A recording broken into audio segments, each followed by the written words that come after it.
Hey guys, today I wanted to have a little sit down and talk about my best purchases of 2024. I find it really helpful to kind of take a look and take stock, analyze slightly what went wrong and what really led to my best purchases, so I can try to replicate that and not so much all the things I ended up not really wearing, which I should probably take stock of that as well. We are going to stay on the positive side today, so I am going to share the best of the best value for money and my favorite pieces that I bought in 2024. And if you have dropped by my channel in the last 6 months or so, then the top item on this list is going to come as absolutely no surprise at all, and that is my Coach Brooklyn 28 tote in the color maple. I bought this sort of on a whim, but also not really.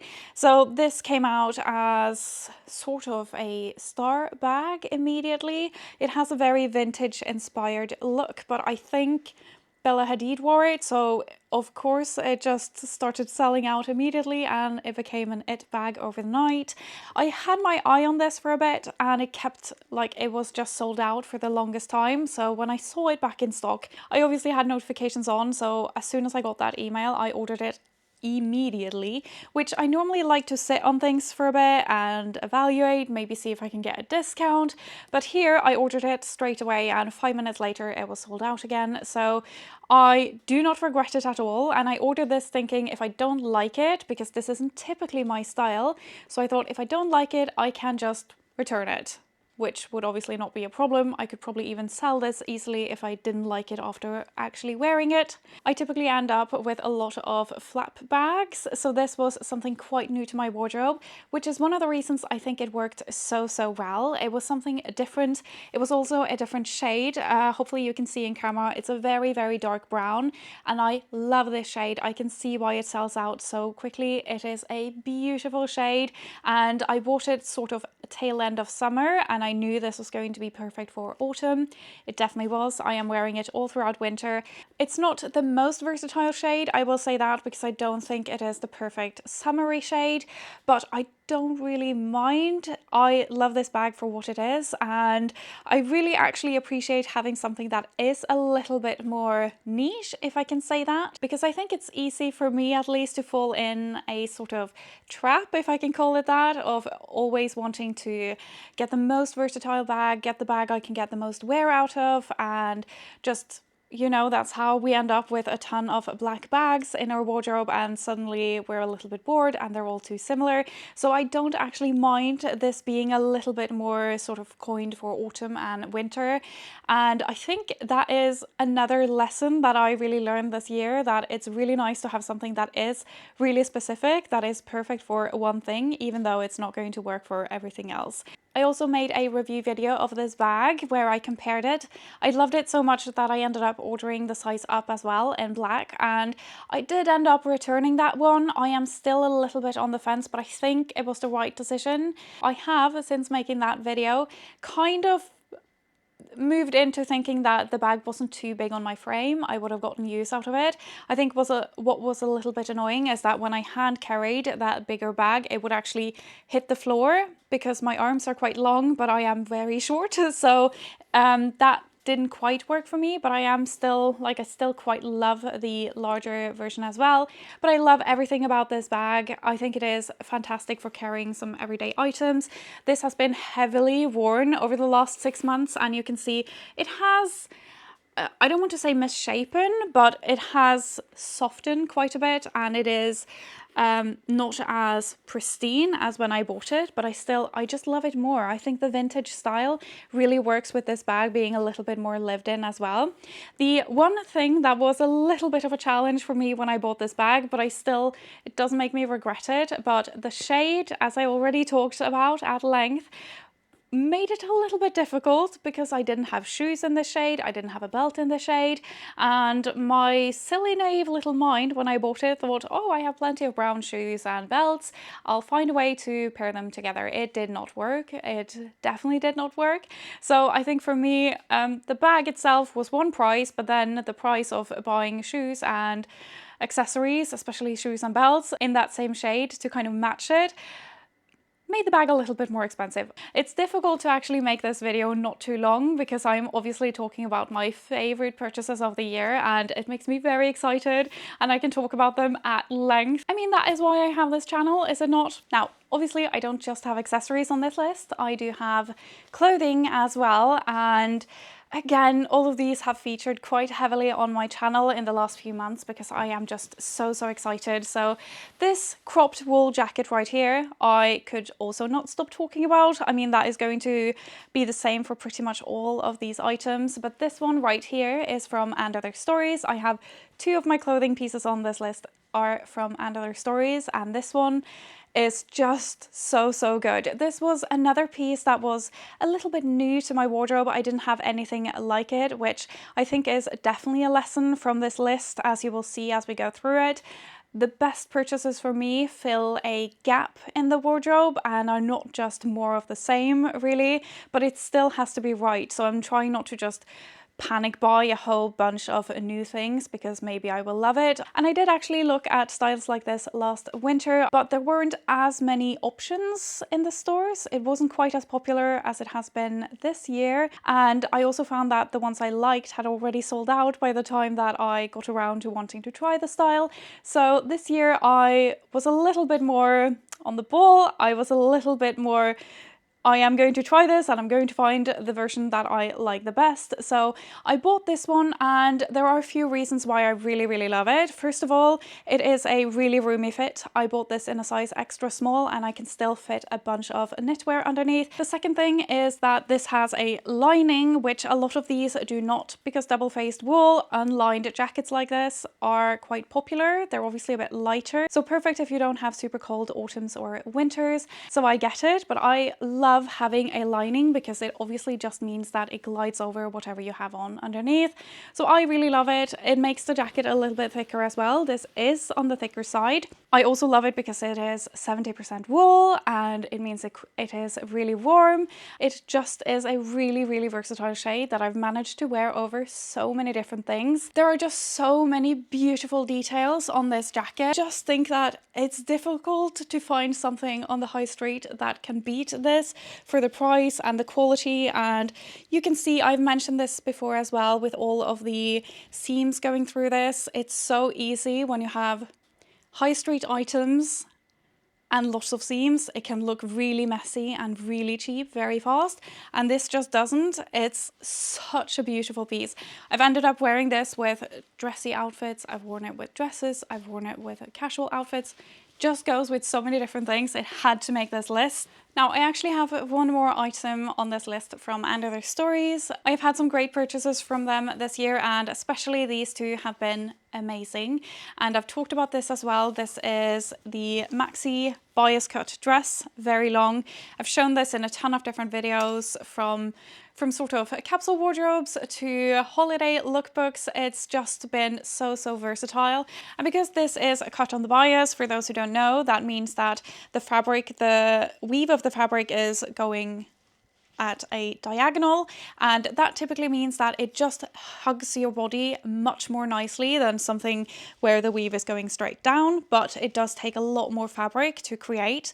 And it also means that you have a little bit of stretch, not a ton. Let me show you. It's just like the tiniest little stretch to have a little bit of give and to just really hug your body in the right way. But it's not a stretch dress by any means. And I think for me, one of my favorite things about this dress, in addition to it just being a really nice quality, especially for the price and the length and the feel of it, the fabric is not sort of really light, which can sometimes happen with these satin dresses, where the satin is so thin. It just is not a nice experience to wear at all. And especially if you have experience wearing sort of polyester satin skirts, things like that, it really clings to the body. It's very uncomfortable. I feel like when I have worn those, it's all about, okay, it looks nice, but it feels terrible to have on. And this is just a beautiful dress to have on. It feels so comfortable. So I really love this for that. But As I did mention, it's really all about the fit of this dress, and I feel like this fits me quite well. So if you have sort of similar proportions to me, similar measurements, I will try to remember to put them in the description box below.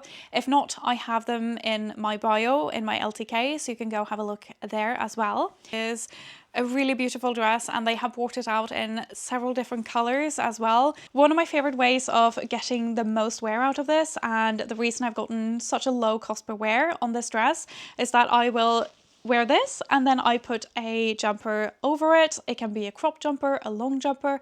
There are just so many ways of dressing this down and actually getting a ton of wear out of it.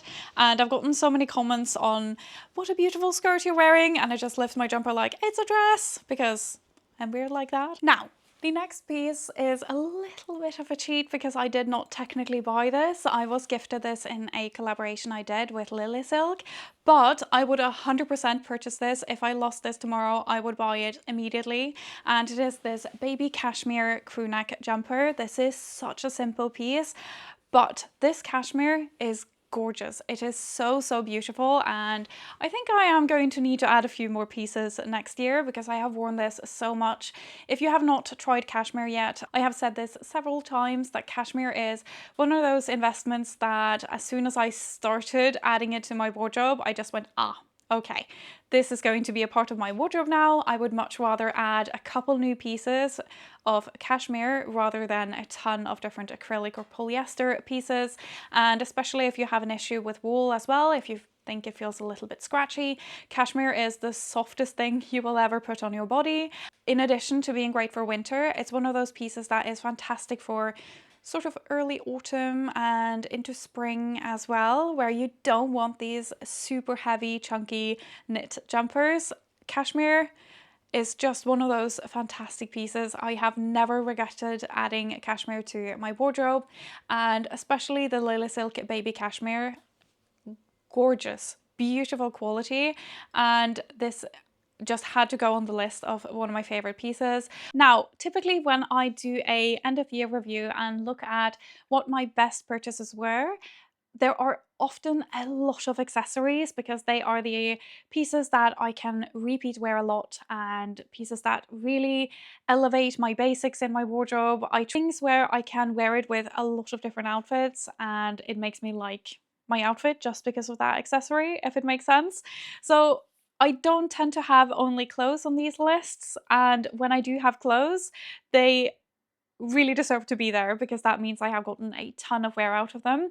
So the rest of the pieces are accessories, and again, not really going to be a surprise, I don't think. So I have one more handbag that I want to add to this list. Have I bought a lot of handbags this year? I don't think I have. I think I've been quite good about not buying a lot of handbags and actually using the ones that I have bought in previous years because that has been a little bit more intense and I have calmed down a little bit this year. So it's this bowling bag from COS. I have banged on about this handbag so many times. I am sure all of you are sick of hearing about it, and I went on here and cried. Well, I didn't cry, but I whined about it being sold out and me not getting my hands on it. And obviously subsequently when I did get my hands on it, I was really, really, really happy.